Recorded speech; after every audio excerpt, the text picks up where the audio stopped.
What is up, you horners? It is me, your host, once again, Jeremiah Duncan. Welcome back to the channel. Today's review I got for you is a film from the late 80s that I think you should check out. I'm talking about the 1988 film, Lady in White.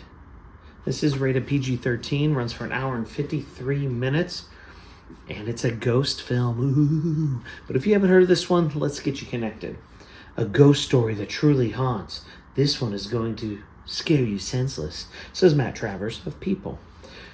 The ghosts of the dead can't rest without the help of the living in this terrifying horror film that's one of the most intelligent and riveting ghost stories since Poltergeist, says LA Weekly.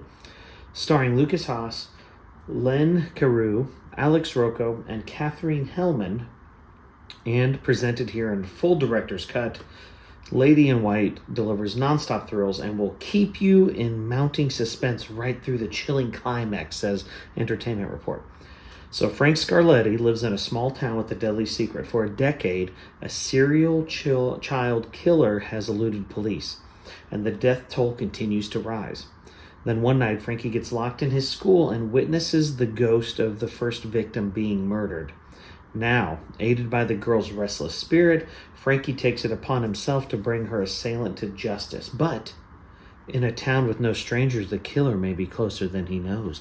Bum, bum, bum. So, for being PG-13, because it definitely almost at first kind of felt like a made-for-TV movie. You know, it kind of has that vibe being PG-13 and being an 80s flick.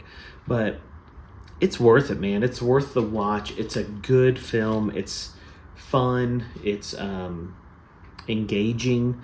It does, like I said, it does feature Lukas Haas, who of course was in Inception. He was also in Mars Attacks and The Revenant. So this was actually his first starring role, which is pretty cool. Got to have it just for that history, you know. But it's an 80s ghost film at its finest. The cool thing about it is there's limited violence. There's no sex, no nudity, anything like that, which is kind of a rarity for 80s films in the horror genre. So it's one that you can engage and you can watch and enjoy, even with all ages of your family. It's probably underrated. I don't think a lot of people have heard of this one. For what it's definitely underrated for what it is. I think a lot of people disregard it because of it being PG-13, which is what I normally do, but it's atmospheric. It's fun. It's worth watching. It's worth putting in your collection. I promise you will be surprised and you will thoroughly enjoy it all the way to the end. I'm giving it a 6 out of 10. The Lady in White, 1988. If you've seen it, comment below. I'd love to hear your thoughts. Like, subscribe, hit the bell for notifications. I appreciate it all so much. Stick around. Got more